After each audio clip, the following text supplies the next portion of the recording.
Hi friends, இன்றைக்கி நம்ம பார்க்க போகிறது வந்து பார்த்திங்கன்னா ICC T20 world cup super 8 மேட்ச்சில் வந்து பார்த்திங்கன்னா India versus South Africa match தான். நேற்று நைட் நடந்து முடிஞ்ச மேட்ச்சு. அது வார்ம் அப் கேமில் விளாண்டதை நினச்சி அதுதான் கேமுன்னு நினச்சிட்டாங்க உங்களுக்கு. ஏன்னா வார்ம் அப்பில் விளாண்டது வந்து அம்பி மோட்ரா, இது வந்து அன்னியன் மோடு, இது வேறு மாதிரி இருக்குன்னு சவுத் ஆஃப்ரிக்கா காட்டிட்டாங்க. வேறு டாஸ் வின் பண்ணி சவுத் ஆஃப்ரிக்கா வந்து ஃபஸ்ட்டு வந்து நாங்கள் வந்து பேட்டிங் ஆடிடுவோன்ட்டாங்க. எதிர்பார்க்காத மூவு. எல்லோரும் என்ன நினச்சிருப்பாங்கன்னா இந்தியாவை பேட்டிங் ஆட விட்ருப்பாங்க. ஆனால் இவங்க எடுத்த மூவுக்கான ரீசனே இந்தியா இது வரைக்கும் சேஸே பண்ணலை இந்த வேர்ல்டு கப்பில் சேஸிங்கை கொடுப்போம். ஏன்னா நிறையா தடவை வந்து ஓப்பனிங் பேட்டிங் ஆடும்போது மிடில் ஆர்டரில் கொஞ்சம் பிசிறு தட்டியிருக்கு. இந்த தடவை சேஸிங் கொடுத்து ஈஸியாக மூவ் பண்ணலாம் தான் நினச்சாங்க. நினச்ச மாதிரி தான் ஃபஸ்ட்டு இறங்கினாங்க. பட்டு பேட்டில் ஃபஸ்ட்டு நல்லா கனெக்ட் ஆகலை குண்டன் டிகாக்கும் மார்க்ரமுக்கு. இருந்தாலும் 2 ஓவர் ரன்னு வரலங்கிறக்காண்டி கொஞ்சம் வீச போய் குண்டன் டிகா காலி ஆகிட்டார். அதே மார்க்கமும் அதே மாதிரி தான் ஸ்ட்ரெயிட்டில் போட போய் அது ஃபீல்டரை நல்லா நவுட்டி வச்சுருந்தாங்க. கரெக்டாக கார்த்திக் பாண்டியா கேட்ச் அமைக்கிட்டார். மார்க்கமும் காலி அசல் சிங் ஓவரில். பும்ரா வந்து குண்டன் டிகாவுக்கு தூக்கிட்டார். 2வது ஓவரே பும்ரா வந்தது சூப்பர் தான். இல்லை மொதல் ஓவரே கார்த்திக் பாண்டியா கொடுத்து அசரப் சிங் கொடுத்து இப்படி போயிருந்தாங்கன்னா இன்றைக்கி 210 ரன் கூட அடிச்சிருப்பாங்க. என்னோடய கணிப்பு கரெக்டாக இருந்தா. பும்ரா முதலே போட்டதுனால தான் இந்த 187, இல்லைன்னா 210 220 கூட அடிச்சிருப்பாங்க உங்களுக்கு. அந்த மாதிரி தான் இருந்துச்சு சவுத் ஆஃப்ரிக்கா பேட்டிங்கு. ஒரு 3 விக்கெட்டை வேகமாகவே தூக்கிட்டாங்க. பும்ரா 2 விக்கெட்டை போட்டு பவர் பிளேலேயே தூக்கிட்டாரு. கேம் நல்லா செட் ஆகிடுச்சு. அப்போ தான் டேவிட் மில்லரும் டெவால் ப்ரிவிஸுக்கு வந்து என்ன சுச்சுவேஷனில் டீம் இருந்தாலும் அவரோட கேம் ஆடத்தான் போகிறேன். டேவிட் மில்லர் கூட கொஞ்சம் டச் பண்ணி ஆடி அதுக்கப்புறம் தான் கரெக்டாக பாலுக்கு வந்து தூக்காமல் அப்படியே டச்சிலே தான் பவுண்டரி அடிச்சுட்டே இருந்தார் பவர் பிளேயில். இந்த பக்கம் ஒரு டச், ஆஃப் சைடில் ஒரு டச், லெக் சைடில் டச், அப்படியே தான் போச்சு.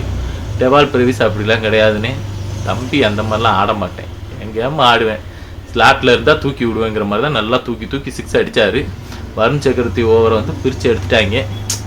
அதாவது இதே தான் எல்லா மேட்ச்லேயும் வருணுக்கு 4 ஓவர் கொடுக்குறேன். இன்றைக்கி மேட்ச்சில் மட்டும் ஏன் 4 ஓவர் கொடுத்தீங்க? கொடுக்காமல் இருந்துக்கலாம். இன்றைக்கி மேட்ச் நல்லா ப்ரைம் மேட்ச், எப்படியாவது வருண் விக்கெட் எடுப்பாருந்தா 4 ஓவருக்கு போனீங்க. இன்றைக்கி அவங்க வந்து பிளான் பண்ணி எழுதிட்டு வந்துட்டாங்க வருண் ஓவரை எப்படி அடிக்கணும்னு. வருண் பும்ரா தான் கணக்கு. பும்ராவை வந்து கண்ட்ரோல் பண்ண முடியல. பும்ரா ஜெயிச்சிட்டார். அங்கே வருண் மாட்டிக்கிட்டாரு. 47 ரன் ஒட்டு இங்கிட்டு அங்கிட்டு திருப்பிட்டு. இல்லை வருண் வந்து ஒன்றுமே இல்லை, பயப்படாமல் ஸ்டெம்ப் லைன்லேயே பந்தை போட்டுக்கிட்டே இருந்தா. நீ 6 அடித்தாலும் பரவாயில்ல, அங்கே தான்டா போடுவேன்ட்டு போட்டுட்டு இருந்தாருன்னா இந்நேரம் காலி ஆயிருப்பாங்க. ஆனால் அவங்க 2 6 அடித்ததுமேவும் பந்தை ஒயிட் லைன் பக்கமாக தூக்கி போட, அங்கிட்டு போட இங்கிட்டு போடான்னு போனார்லே. அங்கேயே வந்து அதாவது சொல்லுவார்ல வீடியோவில், எனக்கு இது ஒரு போதைங்க, பேட்ஸ்மேனை வந்து அடிக்க விடாமல் விக்கெட் எடுக்கிறது என்னோட போதை அப்படின்னார்ல. அவரோட போதையிலே தெளிய வச்சுட்டாங்க உங்களுக்கு. அதனால போதையில் இருந்தால் தான் பந்து கரெக்டாக போயிருக்கும். போதை இல்லை அவர்கிட்ட, அதனால் ஒன்றும் பண்ண முடியாது. முடிச்சு விட்டாங்க அவரோட போதையை. பட் அடுத்த 2 மேட்ச்சில் கம்பேக் பண்ணிடுவார். அவர் ஒரு சிறந்த பவுலர் தான். அடுத்து பிளான் பண்ணி எடுத்துகிட்டு வந்து கண்டிப்பாக கம்பேக் பண்ணி பக்காவாக எடுப்பார். அதில் மாற்று கருத்தே இல்லை. பட் இந்த மேட்ச்சில் நாங்கள் தான் பிஸ்தா அப்படின்னு காட்டிட்டாங்க சவுத் ஆஃப்ரிக்கா. நல்ல பேட்டிங் தான் உண்மையிலே. டெவால் ப்ரிவிஸ் ஒரு 6 அடிச்சுட்டு ஏன் மறுபடியும் போய் 6 அடிக்க போய் விக்கெட் விட்றாருன்னு நான் நினச்சேன். அவங்களுக்கு அவ்வளோ ரன் பசி இருந்திருக்கு. அப்போ தான் தெரியுது இவ்வளோ ரன் அடிக்கணுங்கிற அந்த வெறியில் தான் ஆடிருக்காங்க உங்களுக்கு. டேவிட் மில்லர் அதே மாதிரி 6 அடிக்கிறீங்க, அவுட் ஆகுறீங்க, ஏன் கண்ட்ரோலாக போயிருக்கலாமேன்னு தான் நினச்சேன். ரன் அடிச்சுக்கிட்டே தான் இருக்கணுங்கிற முடிவில் வந்துட்டாங்க. கான்ஃபிடென்ட்டாக 97 ரன் பார்ட்னர்ஷிப் கொடுத்தாங்க 2 பேரும். அதுக்கடுத்து வந்து ஸ்டெப்ஸும் மட்டும் கொஞ்சம் ஆடினார். மற்ற எல்லாருமே கொஞ்சம் ரன் அடித்தாங்க. அவ்வளோதான். கேமை தட்டி கொண்டு போனாங்க. பும்ரா ஒரு நல்ல பவுலிங்கே போட்டார். 3 விக்கெட் எடுத்தார். அவ்வளோதான். வருணுக்கு ஒரு விக்கெட்டு கிடச்சிச்சு. ஆமாம், கார்த்திக் பாண்டியா பவுலிங்கையும் அடி பிரித்து எடுத்துட்டாங்க. ஒரு 6 கார்த்திக் பாண்டியா ஒரு சிங்கிள் அடிக்காமல் நின்று ஸ்டெப்ஸ் நின்று 2 6 அடிக்கிறார் கடைசி ஓவரில். என்ன சொல்கிறதுன்னு தெரியல. பாண்டியா பவுலிங்கு ரொம்ப வர புவராக போயிட்டுருக்கு நிலவரம். ஏன்னா நம்ம பவுலிங் லைனை இப்போ பாருங்களேன். அசரப் சிங்கு, பும்ரா, வருண், பாண்டியாவா, வாஷிங்டன் சுந்தர், சிவம் டுபே.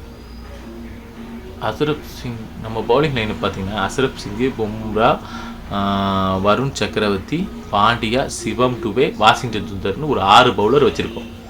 சரியா? 6 பவுலர் வச்சுருக்கோம். அப்படிங்கும்போது 20 ஓவர், 5 பவுலருக்கு 4 நாள் கொடுக்கலாம், இல்லைன்னா 6 பவுலர் வச்சு யூஸ் பண்ணலாம்.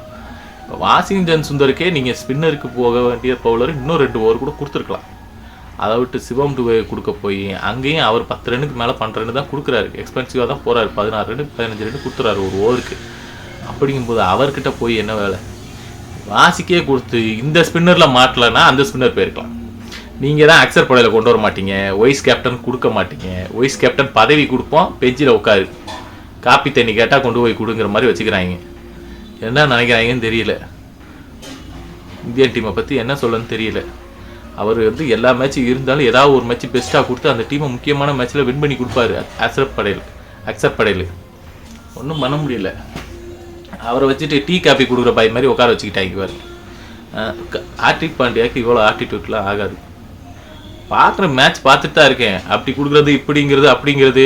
அவர் ஓவரில் ஒரு பவுண்ட்ரி போயிடுச்சுன்னா இப்போ தடுக்க முடியலன்னா ஆகுங்கிறது. கேப்டன் எப்படி பார்க்குறது? நீ ஒழுங்காக பந்து போடுறா, பந்தை நீ ஒழுங்காக போடு. நீ போட்டு எத்தனை மேட்ச்சில் எவ்வளோ வேறு விக்கெட் எடுத்திருக்க, எப்படிலாம் பந்து போட்டிருக்க சாம்பியன் ட்ராஃபியில் எல்லாமே நாங்கள் பார்த்துட்டு தானே இருக்கோம். நீ இப்படி போட்டு இப்போ 6 போச்சுன்னா நீ என்ன பண்ணுவ? ஒன்று நீயே கேட்டுக்குவியா?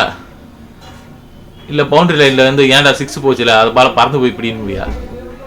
இதுதான் இந்தியா ஃபீல்டிங் ரொம்ப ஒஸ்ட்டு தான் நேற்று மேட்ச்சில். அதுக்காக வந்து ஆட்டிடியூட்டு எல்லாருக்கும் பயங்கரமாக இருக்குது. என்ன அப்படிங்கிற மாதிரி இருக்குது. இதெல்லாம் ரொம்ப வேலைக்கு ஆகாது காய்ஸ்.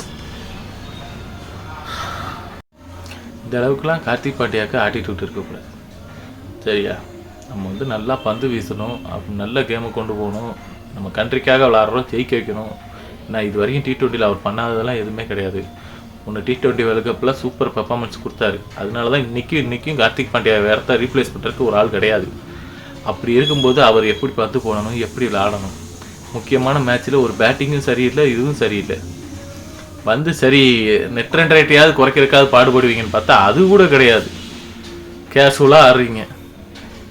இப்போ 187 ரன் அடிச்சிட்டாங்க சவுத் ஆஃப்ரிக்கா. இந்தியா வந்து பேட்டிங் ஆட வந்தாங்க. வந்ததுமே வந்து நம்ம எதிர்பார்த்தது தான். இஷான் கிஷன், அபிஷேக் சர்மா வந்தாங்க.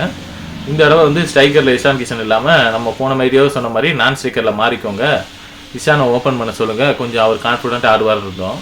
இங்கே அதுக்கு உல்ட்டாவாயிடுச்சு. இஷான் ஓப்பன் பண்ணார். இவங்க கான்ஃபிடென்ட்டாக ஆட சொன்னால் 3 பால் டாட் விட்டா நான் 4ஆம் பால் தூக்க தான் செய்வேங்கிறன்னா என்ன சொல்கிறது? 3 பால் டாட் விட்டா 4ஆம் பால். இதே தாண்டா அவரும் பண்ணார் போன மேட்ச்சு. அதுக்கு முந்தின மேட்ச் அவர் அதுதான் பண்ணார். அதே ஆஃப் ஸ்பின்னர், அதே டெய்லரு, அதே வாடகை கரெக்டாக வந்தாங்க, முடிஞ்சிருச்சு. டேய், ஒரு மேட்ச்சுக்கு 3 நாள் 4 நாள் ப்ராக்டிக்ஸ் இருக்குது. முதல் போலரே நமக்கு இப்படி தான் கொண்டு வந்து நம்மளை காலி பண்ண பார்க்குறாங்க. என்னதான்டா ஸ்ட்ராட்டஜி பண்ணுறீங்க நீங்கள் உட்காந்து? எல்லா மேட்சும் அதே மாதிரி ஆஃப் ஸ்பின்னர் வர்றான், தூக்குறான். எப்படிங்க? நமக்கு வெளியே இருந்து பார்க்குறவங்களுக்கு ஒருவேளை நம்ம ஈஸியாக இப்படி கமெண்ட் பண்ணிட்டு போயிடுவோமோ அப்படிங்கிற மாதிரி அவங்க நினைக்கலாம். பட் நீங்கள் சொல்லுங்கண்ணே, இது ஒரு சிம்பிள் மெத்தடு. இதை கொஞ்சம் பார்த்து கவனமாக ஆடியிருந்தா இந்த பிரச்சனையே வந்திருக்காது. அதை விட்டுட்டு இப்படி வந்து ஃபஸ்ட்டு பால் டாட்டு, 2ஆம் பால் டாட்டு, 3ஆம் பால் டாட்னா நான் 4ஆம் பால் குறைய கலப்புவேன்னு ஆடுனீங்கன்னா உங்களை கிளப்பி அனுப்பிடுவாங்க இந்த வேர்ல்டு கப்போட. சரியா? நான் இந்த மாதிரி அக்ரெசிவாக தான் ஆடுவோம். அக்ரெசிவாக ஆடினாலும் 2 வரணுமே. அக்ரெசிவ் ஆடினா 2 வர மாட்டேங்குது இங்கே. அப்புறம் எதுக்குடா இந்த அக்ரெசிவ்னு கேட்டால் அதுவும் தெரியாது. இதில் ஆட்டிடியூட் வேறு பயங்கரமாக வச்சுருக்காங்க எல்லாரும். சரி, இஷான் கிஷன் அவுட் ஆகிட்டாப்புல. அபிஷேக் சர்மா அந்த ரெஸ்பான்சிபிலிட்டி எடுத்து இத்தனை நாள் இஷான் கிஷன் வந்து ஒரு 80 ரன் 70 ரன் 60 ரன் மேலே எடுத்து கொடுத்தனால டீம் கொண்டு போனாங்க. இந்த தடவை நம்ம அதெல்லாம் கரெக்டாக ஆடணும்ல. சும்மா இறங்கி கூட்டாம்போக்கில் சுற்றுது. இறங்குனா பேட்டில் பட்டா 6 போயிருந்து கூட்டாம்போக்கில் அடித்தா என்ன சொல்கிறது? நம்ம கேமு அவேர்னஸ் இல்லையா? கொஞ்சம் பார்த்து ஆடணும்ல. அதுவும் கிடையாது. அப்போ தான் ஆடுவேன்னு ஆடினார். அவரும் விக்கெட் விட்டு போயிட்டார். திலக் வர்மா அதுக்கு மேலே. திலக் வர்மா இத்தனை நாள் 20 பாலுக்கு 21 ரன் அடிக்கிறேன்னு கேட்டாங்க. ஏன் இவ்வளோ ரன்? பாலுக்கு பால் தான் 2 அடிக்கிறேன்னாங்க. இந்த தடவை நான் அப்படிலாம் ஆட மாட்டேன்டா, முதல்ல கிளம்பிட்டார் அவரும். ஒன்றும் சொல்கிறதுக்குல. உண்மையிலே நல்லா பந்து போட்டாங்க. ரபடாவாக இருக்கட்டும், லுங்கிங்கிடியாக இருக்கட்டும், பாஷா இருக்கட்டும், எல்லாருமே தரமான பவுலிங் தான். ஆமாம், கேசவ மகாராஜாவாக இருக்கட்டும், நல்ல பவுலிங் தான். அடுத்தடுத்து விக்கெட்டில் எடுத்தார். கடைசி ஸ்பின்லேயும் எல்லாருமே நல்ல பவுலிங் தான். சரியா? இந்தியா வந்து பார்த்தீங்கன்னா முதலே வந்து சண்டை செய்யலை, சரண்டர் ஆகிட்டாங்க. சரிடா நாங்கள் தோக்க தான்டா போகிறோம் அப்படின்னாலும் எங்களை விடுங்கடானாலும் விடலை. சவுத் ஆஃப்ரிக்கா விட்டு அடிதான். ஒருத்தன் விக்கெட்டையும் கழட்டி எடுத்துக்கிட்டே இருந்தாங்க. எல்லோரும் வந்து பார்த்தீங்கன்னா பேஸ் பவுலருக்கு தான் பயங்கரமாக ஆடுவேங்கிற மாதிரி இருந்தால் ஒன்றும் பண்ண முடியாது. சவுத் ஆஃப்ரிக்கா வந்து பேஸை குறைச்சிட்டாங்க. அப்படின்னா ஸ்லோயராக வர்ற பாலையும் ஆட பழகிக்கணும். அது ஆட தெரியாதுங்க எங்களுக்கு. இப்படி தான் முன்னாடியே சுற்றி அவுட் ஆவேன் அந்த மாதிரி பண்ணுவேன்னா ஒன்றும் பண்ண முடியாது. நம்மளை இந்த T20 வேர்ல்டு கப்போட அனுப்புறதுக்கு எல்லா டீமும் ரெடி ஆகிட்டாங்க. இப்போ வெஸ்ட் இண்டீஸ் பார்த்துட்டாங்க, ஜிம்பாப்வே பார்த்துட்டாங்க. நம்மளால் வந்து பார்த்திங்கன்னா இப்போ 111 ரன் தான் அடிக்க முடிஞ்சிச்சு. அவ்வளோதான், எல்லார் விக்கெட்டும் விட்டுட்டோம் நம்ம. சிவம் டுவே சிங்கிள் காண்டாக நின்றுட்டு 5 பால் பிடிச்சி ஒரு சிங்கிள் அடித்து 5 பால் பிடிச்சி ஒரு சிங்கிள் அடித்து தான் ஓட்டிகிட்டு இருந்தார் ஓவர். அப்பப்போ ஒரு சிக்ஸை காட்டினார். இருந்தாலும் நெட் ரேட்டு அடி பயங்கரமாக வாங்கிருச்சு. 3.9 கிட்ட வந்துருச்சு எனக்கு தெரிஞ்சு மைனஸில். ஒன்றும் பண்ண முடியாது. 2க்கு 2 நல்லா ஜெயிக்கணும். ஒரு டீசெண்டான ரேட்லையாவது ஜெயிக்கணும் நம்ம. அது எப்படி பண்ண முடியும்னு தெரியலை. ஸ்ரீலங்காவும் ஜிம்பாவே அவ்வளோ சீக்கிரம் வின்னு தரமாட்டேங்கிறாங்க. வெஸ்ட் இண்டீஸும் அதே மாதிரி தான். இவங்களாம் வந்து எல்லா மேட்சும் கண்டினியூஸாக ஜெயிச்சுட்டு வந்திருக்காங்க. அப்படிங்கும்போது அவங்க எந்த மாதிரி கேமில் கான்ஃபிடெண்ட்டாக இருப்பாங்கங்கிறத புரிஞ்சுக்கணும். சரியா? உண்மையிலே வந்து நம்ம இந்த சூப்பர் 8 மிஸ் அவுட் ஆனாலும் பரவாயில்ல, எல்லாத்தையும் தாங்கிக்கணும். நம்ம செமி போய் ஃபைனல் போய் அடி வாங்குறதுலாம் நம்மளால் ஏற்றுக்க முடியாது, தாங்கவும் முடியாது, சக்தி கிடையாது. சரியா? இப்போவே வந்து நீங்கள் போகிறீங்கன்னா போயிருங்க. இந்தியா சந்தோஷமாக போயிடுச்சு. சரி, ஓகே, அடுத்த டீம் கப் அடிக்கட்டும். நம்ம அடுத்த 2 வருஷம் ஒர்க் பண்ணுவோம், நல்ல டீமை ரெடி பண்ணிட்டு வருவோம். பேட்டிங்கில் அந்தளவுக்கு எல்லாருமே ரிங்குவும் சரியாக பெர்ஃபார்மன்ஸ் இல்லை.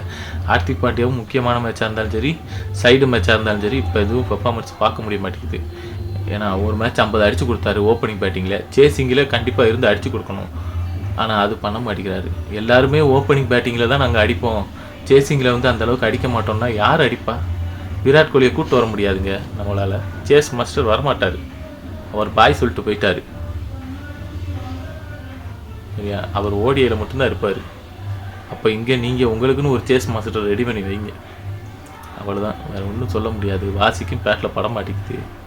அக்சர் படையில் கொண்டு வந்தால் 4 ஓவர் கேட்பான்னு வாசியை கூப்பிட்டு வந்தால் எந்த ஓவரும் கேட்க மாட்டான்னு சொல்லி கூப்பிட்டு வந்திருக்காங்களா என்னன்னு தெரியல.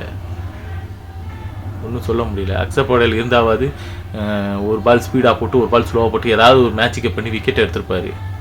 இப்போ அவரையும் தூக்கி விட்டாங்க, வாசிக்கும் ஓவர் கொடுக்க மாட்டேங்கிறாங்க. ஒன்றும் பண்ணவும் முடியாது. மேட்ச் அவ்வளோதான். அடுத்த 2 மேட்ச்சு இதே மாதிரியே ஸ்குவாடை மாற்றி போட்டு விளாண்டுட்டு இருந்தீங்கன்னா அடுத்து நமக்கு இந்த T20 வேர்ல்டு கப் முடித்ததும் IPL வருது. IPL விளாண்டு அதுலேருந்து டீம் எடுத்து அடுத்து மறுபடியும் ஒரு 5-6 பைலேட்டர் சீரியஸு, பேடிஎம் ட்ராஃபி, இந்த ட்ராஃபி, அந்த ட்ராஃபின்ட்டு எல்லாரையும் கூப்பிட்டு வச்சு நம்ம பூஜையை போட ஆரம்பிச்சிருவோம். இன்னும் 30 மேட்ச் நம்ம கண்டினியூஸாக ஜெயிச்சிருக்கோம், 25 மேட்ச் கண்டினியூஸாக ஜெயிச்சிருக்கோம். அது மேட்ரு இல்லைங்க, முக்கியமான மேட்ச்சில் ஜெயிக்கணும். நம்ம தோக்கிறது ஃபுல்லாகவே முக்கியமான மேட்ச் தான். ஒன்றுமே பண்ண முடியாது. நம்ம டீம் வந்து ரொம்ப ஒரு இக்கட்டான சுச்சுவேஷனில் இருக்குது. நம்மக்கிட்ட ஒரு சில ஓட்டைகள் தான் இருக்குதுன்னு நினச்சிட்டு இருந்தோம். மொத்தமாக ஒரு 10-15 ஓட்டைகள் இருக்கிற மாதிரி காட்டி விட்டு போயிட்டாங்க இவங்க. ஸோ அடுத்து வர்ற டீம் அதை பிடிச்சிக்குவாங்க. நம்ம அதெல்லாத்தையும் சால்வ் பண்ணி பக்காவாக கேம் ரெடி பண்ணி ரொம்ப கான்ஃபிடெண்ட்டாக வரணும். பார்ப்போம் அடுத்த 2 மேட்ச் எப்படி இருக்குன்னு பார்க்கலாம். லைக் அண்ட் சப்ஸ்கிரைப் பண்ணிடுங்க ஃப்ரெண்ட்ஸ். சரியா? லைக் அண்ட் சப்ஸ்கிரைப் பண்ணிடுங்க. நம்ம அடுத்தடுத்த மேட்ச்சில் நம்ம ஒரு ப்ரிவியூ போடுவோம், பார்க்கலாம் எப்படி இருக்குன்னு நம்ம டிஸ்கஸ் பண்ணலாம். உங்களுக்கும் இந்தியாவில் என்னென்ன சேஞ்சஸ்லாம் வந்தால் நல்லாயிருக்குங்கிறது வந்து நீங்கள் கமெண்ட் பண்ணுங்கள். ஏன்னா நம்மகிட்ட முன்னாடி வந்து பார்த்திங்கன்னா SHC ஸ்டேட்ஸ்வால்னு ஒரு பிளேயர் இருந்தார். 2024 கூட ஸ்குவாடில் இருந்தார், மேட்ச்சில் இல்லை. எப்போயாவது ஒரு மேட்ச் தான் ஆடுவார். இப்போ ஸ்குவாட்லேயும் கூட கிடையாது. அவர் ஒரு நல்ல T20 கிரிக்கெட்டரு. அவரை தூக்கி டெஸ்ட் ஆட விட்டு அவர் T20யே மறக்கிற அளவுக்கு அவரை பண்ண வச்சுட்டாங்க. T20யே ஆடக்கூடாதுங்கிற மாதிரி பண்ணிட்டாங்க. சுப்மன் கில் அதே மாதிரி தான், தட்டி ஆடிட்டு இருப்பார். 40 பாலுக்கு 60 ரன் தான் அடிக்கிறாரு, நமக்கு 30 பாலுக்கு 60 ரன் வேணுங்கன்னு நினச்சாங்க. சரி, நான் அக்ரெசிவாக ஆடுறேன்னு ஒரு 2 மேட்ச் ஆடினார், ஃபெயிலியர் ஆனார். அண்ணனையும் வெளியே அனுப்பிவிட்டாங்க. ஒன்றும் பண்ண முடியாது. சரியா? அப்போ அக்ரெசிவாக ஆடுறவனாவது ஒழுங்காக ஆடுறானான்னு கேட்டால் அதுவும் கிடையாது. 10 மேட்சுக்கு ஒரு அடிப்பேன், 5 மேட்சுக்கு ஒரு அடிப்பேன்னா நம்ம என்ன பண்ண முடியும்? ஒன்றும் பண்ண முடியாது. பார்க்கலாம். முக்கியமான மேட்ச்சில் அடிக்கவும் மாட்டேங்கிறாங்க, அது ஒன்றுமே பண்ண முடியாது. லைக் அண்ட் சப்ஸ்கிரைப் பண்ணிக்கோங்க ஃப்ரெண்ட்ஸ். அடுத்தடுத்த வீடியோவில் நம்ம பார்க்கலாம். நீங்கள் இந்த மேட்ச் பார்த்தீங்கன்னா உங்களுக்கு எதெல்லாம் ரொம்ப கஷ்டமாக இருந்துச்சு, என்னென்னலாம் இம்ப்ரூவ் பண்ணலாம் இந்தியா அடுத்த 2 மேட்ச் ஜெயிப்பாங்களா? உங்களுடைய கருத்தை கண்டிப்பாக கீழே கமெண்ட் செக்ஷனில் கமெண்ட் பண்ணுங்கள்.